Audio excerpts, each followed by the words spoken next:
வாழ்க்கை எதிர்பாராத சவால்களால் நிறைந்துள்ளது. ஆபத்தை எதிர்கொள்ளும் போது நாம் எளிதில் பதற்றமடையலாம். ஆனால் கடினமான தருணங்களிலும் அமைதியாக இருப்பதும் புத்திசாலித்தனமாக செயல்படுவதும் முக்கியம். 1 சாமுவேல் 26:1-5 இல் சவுல் ராஜா 3000 தேர்ந்தெடுக்கப்பட்ட வீரர்களுடன் பாலைவனத்திற்கு இறங்கி தாவீதை பிடிக்க முயன்றார்.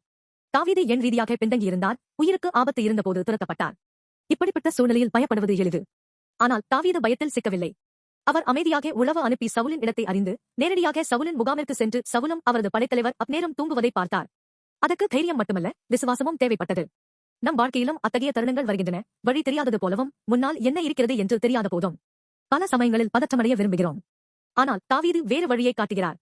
நின்று சூழ்நிலையை பார்த்து புத்திசாலித்தனமாக முன்னேறுவது. அவர் வெறுமனே பதிலளிக்கவில்லை, பதிலளித்தார். முக்கியமானது என்னவென்றால் தாவீது அந்த பாலைவனத்தில் தனியாக இல்லை. கடவுள் அவருடன் இருந்தார். ஆபத்தில் கூட அவரை வழிநடத்தினார். தாவீது பயத்தில் உறைந்து போயிருக்கலாம். ஆனால் கடவுளின் பாதுகாப்பில் இருப்பதாக நம்பினார். அந்த நம்பிக்கை அவருக்கு செயல்பட தெளிவு கொடுத்தது. இவை அனைத்தும் தாவீதை இஸ்ரவேல் ராஜாவாக நியமிக்கும் கடவுளின் திட்டத்தில் உள்ள துன்பங்களாக இருந்தன. இயேசு தற்செயலாக இந்த பூமியில் வரவில்லை. கடவுளின் துல்லியமான திட்டத்துடன் வந்தார். இயேசு தன்னை நிராகரித்து சிலுவையில் அறையும் உலகத்திற்கு வந்தார். ஆனால் அதுவும் கடவுளின் திட்டமாக இருந்தது. நம்மை இரட்சிப்பதற்காக சரியான நேரத்திலும் நோக்கத்துடனும் நிறைவேற்றப்பட்ட திட்டம்.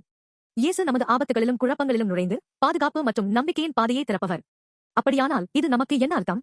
நாம் அனைவரும் அச்சுறுத்தலாக உணரும் தருணங்களை சந்திக்கிறோம். ஒருவேளை கடினமான நோயறிதல் பெற்றிருக்கலாம், உறவுகள் சிக்கலாகியிருக்கலாம், அல்லது எதிர்காலம் நிச்சயமற்றதாக தோன்றலாம். அதிகமாக உணர முடியும். ஆனால் ஒரு அழைப்பு உள்ளது. நம் வாழ்க்கையில் இயேசு கிறிஸ்துவில் ஒரு பெரிய கதை நடந்து கொண்டிருப்பதை ஏற்றுக்கொள்வது. எல்லா பதில்களையும் அறிய முடியாவிட்டாலும் தாவீது போல நின்று நம்முன் உள்ள சூழ்நிலையை பார்த்து தைரியமாக முன்னேற முடியும். நீங்கள் தனியாக இல்லை என்பதை அறியலாம். இயேசுவை பின்பற்றுபவர்களுக்கு அவர் ஏற்கனவே மிக கடினமான பாதையை நடந்து சென்று விட்டார் என்பது உண்மை. இன்று இங்கு இருக்கும் அனைவரும் கிறிஸ்தவர் ஆனாலும் இல்லாவிட்டாலும் இதை சிந்திக்க ஒரு வாய்ப்பு உள்ளது. என் துன்பங்களுக்குள் ஒரு பெரிய திட்டம் இருக்கிறதா? என்னால் சிறிது நம்பிக்கை வைத்து பிடித்துக் கொள்ளக்கூடிய ஒன்று, அல்லது என்னை பிடித்துக் கொள்ளும் யாராவது இருக்கிறார்களா? அந்த நம்பிக்கையை ஒன்றாக பிடித்துக் கொள்வோம். எது வந்தாலும் அசைக்க முடியாத பாதை இயேசு கிறிஸ்துவே.